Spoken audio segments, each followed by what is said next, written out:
Bienvenue au troisième cours de la neuropsychologie. Aujourd'hui, on va aborder les émotions.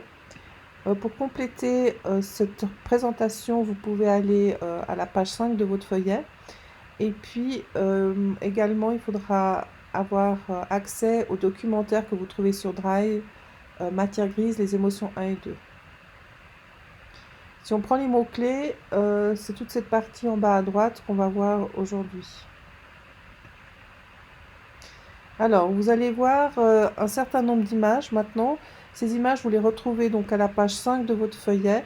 Et j'aimerais que vous marquiez à côté de chaque image à quelle émotion vous fait penser l'image. Donc, 1, 2, 3, 4, 5 et 6. Donc, vous complétez. Et puis, on reviendra sur ces différentes émotions dans le cours. À quoi servent les émotions? Donc les émotions servent fondamentalement à notre survie. Elles nous permettent de prendre des décisions. Alors imaginons que là où vous êtes actuellement, il y a un lion qui rentre dans votre pièce. Qu'est-ce que vous allez ressentir? Qu'est-ce qui se passe? Vous allez certainement, enfin j'espère pour vous, avoir peur. Il y aura peut-être un peu des sueurs froides qui vont apparaître. Cette peur, elle peut du coup autant vous tétaniser que vous faire partir. Voilà, donc en fait les émotions permettent fondamentalement de prendre des décisions pour faire face à quelque chose. Il y a des émotions qui sont positives, qui donnent de la satisfaction, et des émotions négatives qui nous donnent de l'insatisfaction. Une émotion positive, si on prend par exemple la peur, elle peut être autant négative par moment. Imaginons que le lion rentre dans la pièce, c'est plutôt négatif. Mais ça peut aussi être positif. Imaginons qu'on regarde un film d'horreur, j'ai décidé de voir le film d'horreur, et cette peur peut me donner une certaine satisfaction. Le philosophe René Descartes a écrit le premier traité sur les émotions. Donc en fait, émotion vient du latin mouvement. Donc l'émotion est une expérience psychophysiologique. Donc j'aimerais d'abord qu'on décompose le mot psychophysiologique. Il y a le mot psycho dedans et l'aspect physiologique. Donc l'état d'esprit d'un individu, l'aspect psychologique, en interaction avec quelque chose d'interne qui est l'aspect biochimique et aussi avec l'externe. Ça veut dire que si on reprend l'exemple du lion, c'est clair qu'on a une connaissance de ce lion, on sait qu'il peut être potentiellement dangereux, donc il y a l'aspect psychologique en fait, on analyse la situation, qui ensuite déclenche un aspect biochimique à l'intérieur, ça veut dire des réactions physiologiques, de la transpiration, des battements du cœur qui peuvent augmenter. Évidemment, si on prend un enfant, un petit enfant qui ne sait pas ce que c'est un lion, c'est clair que son analyse de l'environnement sera très différente que quelqu'un qui a la connaissance. Donc c'est vrai que plus on grandit, plus on acquiert de l'expérience, plus on analyse aussi les situations et plus ça met en lien avec des émotions. Donc si on prend une émotion, les émotions, c'est une séquence concaténée, c'est une suite concaténée, c'est une suite d'événements et l'émotion doit, pour qu'il y ait émotion, il faut qu'il y ait un comportement physiologique. Ça veut dire que, comme je disais, qu'il y ait des battements du cœur, par exemple, ou de la transpiration. Il y a une expression faciale. Dans toute émotion, il y a à un moment donné une expression faciale. Ça nous permet aussi de rentrer en interaction avec le monde extérieur et d'analyser de manière complètement inconsciente ce qui est en train de se passer. Et il faut avoir une conscience de l'événement qui nous a déclenché en fait cette émotion. Donc si on reprend le lion, on a une conscience de la dangerosité du lion, on a une expression faciale qui montre que j'ai peur, et un comportement physiologique, ça veut dire qu'effectivement j'ai des battements du cœur qui vont augmenter, j'ai peut-être de la transpiration, etc. Donc c'est ce qu'on appelle une séquence concaténée, c'est en fait une suite d'événements qui sont en lien et qui déclenchent l'émotion. Alors ce terme de concaténer, moi j'aimerais bien que vous le réutilisiez et que vous l'expliquiez par exemple à un ami ou à la famille en donnant un exemple d'un vécu personnel de votre journée, d'une séquence concaténée. Alors, on a les expressions du visage qui expriment les émotions. Donc, il y a deux psychologues, l'un s'appelle Wallace Friesen et l'autre Paul Ekman, qui sont très connus, qui ont créé ce qu'on appelle le FACS, Facial Action Coding System. C'est une méthode qui décrit des mouvements du visage. Donc, chaque muscle est pris en considération et en fonction de l'émotion qu'on est en train de vivre, on active un certain nombre de muscles. Ce FACS est beaucoup utilisé dans la recherche, par exemple aussi en psychologie. Si on fait par exemple une thérapie de couple et qu'on veut voir ce qui se passe au niveau des micro-expressions, donc on filme les personnes et puis ensuite on analyse leur réaction faciale, voir qu'est-ce qui se passe en fonction de ce que l'un a dit, comment l'autre réagit au niveau du facial. Il y a certains aspects qu'on ne peut pas forcément voir, qui sont compliqués en fait à voir visuellement lors de l'interaction, mais lors de ces visionnages, c'est pour ça qu'on appelle ça, donc c'est une méthode de codification, et c'est des micro-expressions. Ça veut dire qu'on peut visualiser en arrêtant sur image qu'est-ce qui est en train de se passer. On peut aussi voir par exemple si est-ce que c'est un vrai sourire, est-ce que c'est un faux sourire. Un vrai sourire va devoir activer un certain nombre de choses. Un faux sourire n'activera pas par exemple le coin de l'œil, etc. Alors Ekman, c'est un formateur aussi du FBI et il travaille aussi sur un détecteur visuel du mensonge, en fait à partir d'un ordinateur pour essayer de détecter quand une personne est en train de mentir. Alors, j'ai deux questions. Quelle recherche a fait Ekman permettant d'affirmer que les expressions du visage sont universelles? Donc j'aimerais que vous fassiez une petite recherche sur Internet. Et une autre chose, Ekman était conseiller scientifique pour quelle fameuse série télévisée?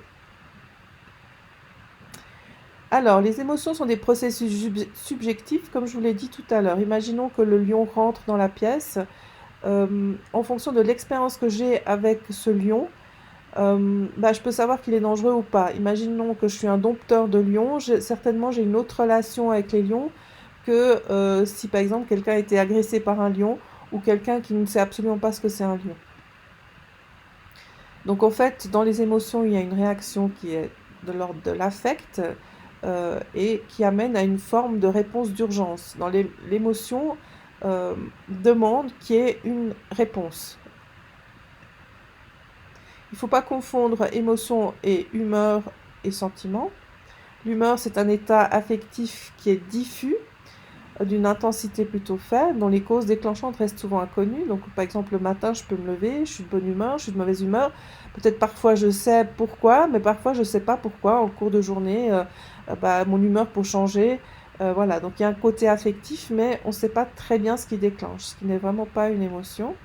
Et le sentiment, c'est une sensation qui est liée à une certaine émotion. Donc c'est plus cognitif. J'ai le sentiment que tu es triste, par exemple. Donc c'est une sorte de sensation qu'on peut ressentir qui peut être liée effectivement à une émotion, mais plus analytique. Paradoxe des émotions. Le paradoxe, c'est quelque chose qui s'oppose. Alors, les émotions, elles optimisent et entravent à la fois notre fonctionnement. Ça veut dire, reprendre le lion, le fait d'avoir peur, ça me permet de prendre une décision de fuite, c'est-à-dire que je dois partir, mais la peur aussi peut me tétaniser, donc en fait, c'est pas non plus positif. Elles augmentent ou réduisent notre chance de survie selon les cas, donc de nouveau la même chose avec le lion, ça veut dire si je pars, j'ai plus de chances de survivre. Par contre, si je suis tétanisée, j'ai peut-être plus de chances de mourir. Elles peuvent améliorer les prises de décision, mais peuvent aussi parfois les perturber, donc aussi toujours dans le même sens. Et elles jouent soit un rôle tantôt qui est favorable, soit défavorable dans nos relations sociales. Donc en fonction de nos émotions, on peut réagir de manière appropriée face aux autres ou au contraire pas du tout. Avant de continuer, j'aimerais que vous ayez vu le film Matière grise sur les émotions qui est coupé en deux parties que vous trouvez sur Drive. Donc voilà, vous devez regarder maintenant ce film, ou bien vous l'avez déjà vu. Alors, on retrouvait dans ce petit documentaire le terme d'alexithymie. Donc l'alexithymie vient du grec qui veut dire sang, lexismo, thymias émotion. Donc c'est le corps qui réagit physiologiquement. Donc physiologiquement, c'est par exemple des battements du cœur, la transpiration, mais impossible de mettre des mots sur ce ressenti. Donc voilà, ça veut dire que c'est une personne qui a des réactions physiologiques, mais elle ne sait absolument pas ce qui est en train de se passer. J'ai peur, enfin j'ai l'expression physiologique de la peur, mais je ne sais pas que j'ai peur. Comment est-ce qu'on mesure l'émotion? À travers différentes variations physiologiques. Par exemple, quand on a de la colère, de la peur et de la tristesse, ça augmente la fréquence cardiaque, donc prépare le corps à la fuite. Quand on a du dégoût, de la tristesse, de la peur et de la colère, on a des sueurs froides. Quand on a de la peur et de la joie, la température corporelle diminue. Et aussi, on peut changer la respiration. La respiration peut s'accélérer ou la respiration peut décélérer. Quand on a des émotions qui sont bloquées, quelles sont les conséquences? Quand on a des émotions qui sont bloquées, donc ça veut dire comme si je ne me permettais pas de vivre mes émotions, c'est comme si je devais toujours peut-être contrôler ce qui se passe autour de moi, finalement, ça augmente le stress en général. Les symptômes physiques sont des grandes fatigues, la paresthésie faciale, qui sont des sortes de fourmillements, engourdissements partiels du visage, des douleurs musculaires, des crampes. Et puis, ce qui est aussi intéressant, c'est de connaître le lien entre le système nerveux. Donc, je vous rappelle que dans le dernier cours, on a vu ce que c'était le système nerveux, avec le système nerveux central et le système nerveux périphérique, et le système immunitaire. Donc, si vous ne savez pas ce que c'est le système immunitaire, je vous propose de vous informer. Donc, en fait, puisqu'il y a du stress quand on bloque les émotions, ça augmente ce qu'on appelle la cytokine, qui sont des molécules qui sont importantes pour la communication entre les cellules. Et donc le fait qu'il y ait moins, qu'il y ait plus de molécules, donc ça fait baisser le système immunitaire. Ça veut dire qu'on donne une mauvaise information en fait au système nerveux qui dit voilà, du coup j'ai beaucoup de ces molécules. Et donc du coup, c'est comme si on baissait sa garde et ça fait baisser le système immunitaire. Donc voilà, cherchez bien la définition du système immunitaire si vous ne savez pas ce que c'est. Alors, les lobes et les émotions. Donc là, je vous renvoie en fait ce qu'on a vu sur les lobes. Vous vous souvenez que le lobe temporal, c'est le siège des émotions et le lobe frontal, c'est là où on gère les émotions. Alors, on a le input qui vient du système nerveux périphérique. Donc, on a une information qui vient, imaginons le lion. Donc, je perçois quelque chose et ça va vers le lobe temporal, vers les émotions, en disant, voilà, qu'est-ce que je dois ressentir quand je vois ce lion? Et qui envoie l'information vers le lobe frontal, qui lui va gérer les émotions et va renvoyer vers le système nerveux périphérique en disant, oui, il faut que tu prennes la fuite, par exemple. Alors, on va reprendre les images que vous avez vues à la page 5 de votre feuillet. Alors, la première image représente la colère. La deuxième, le dégoût. Troisième, la peur. Quatrième, la tristesse. Cinquième, la joie. Et sixième, la surprise. Voilà, donc ce sont les 6 émotions primaires. Et pourquoi on dit que c'est des émotions qui sont primaires? Donc là, je vais juste vous montrer en fait par rapport aux micro-émotions, comment elles s'expriment sur le visage.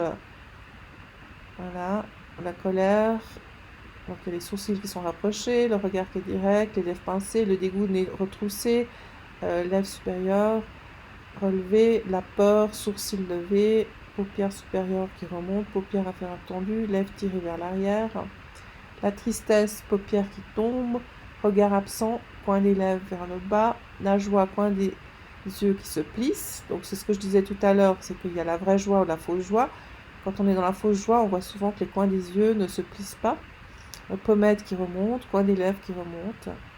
La surprise, sourcils relevés, yeux grands ouverts, bouche ouverte.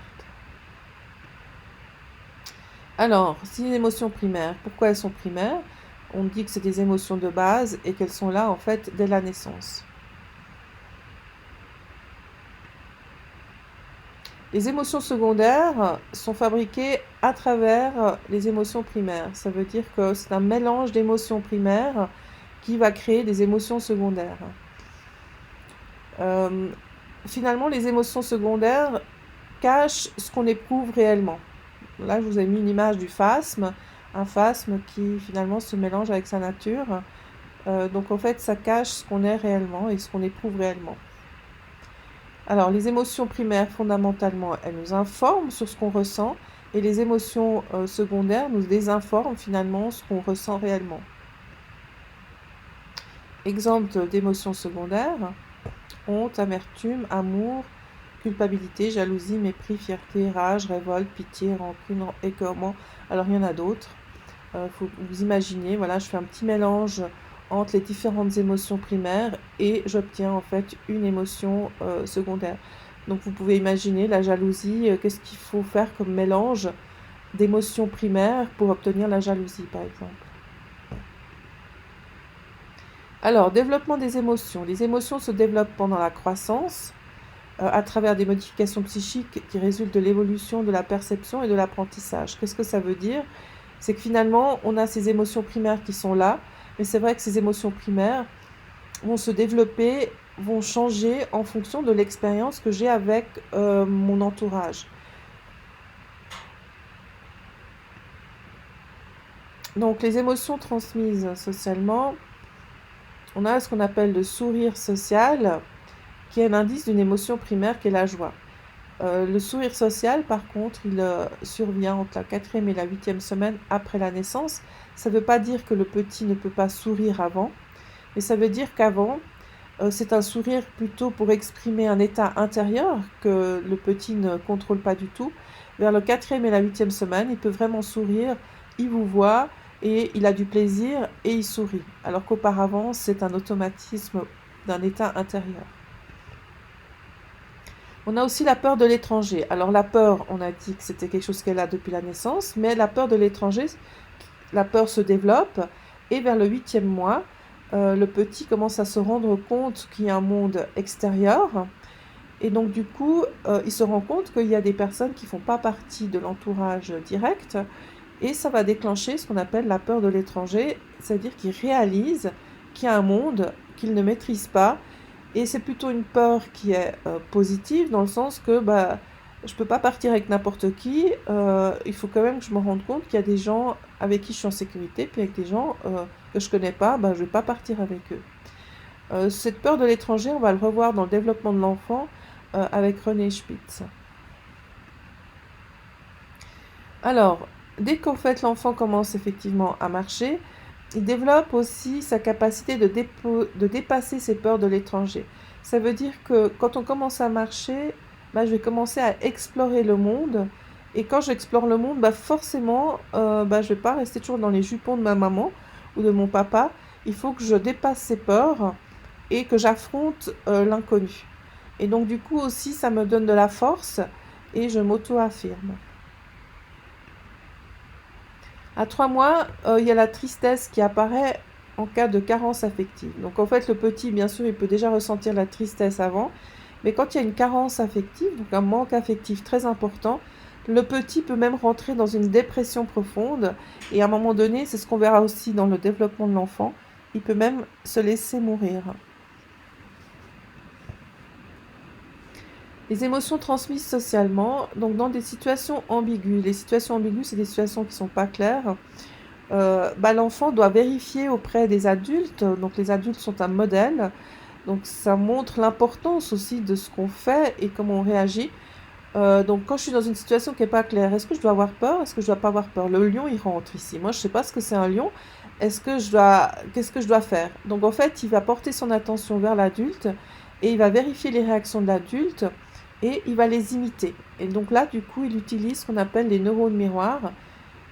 Donc c'est des neurones qui se trouvent dans le cerveau qui lui permettent d'imiter ce qui se passe à l'extérieur.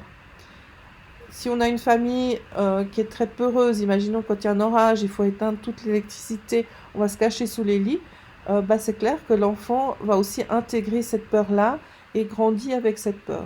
Donc les réactions des adultes sont... Il y a une responsabilité par rapport aussi à l'évolution des émotions de l'enfant.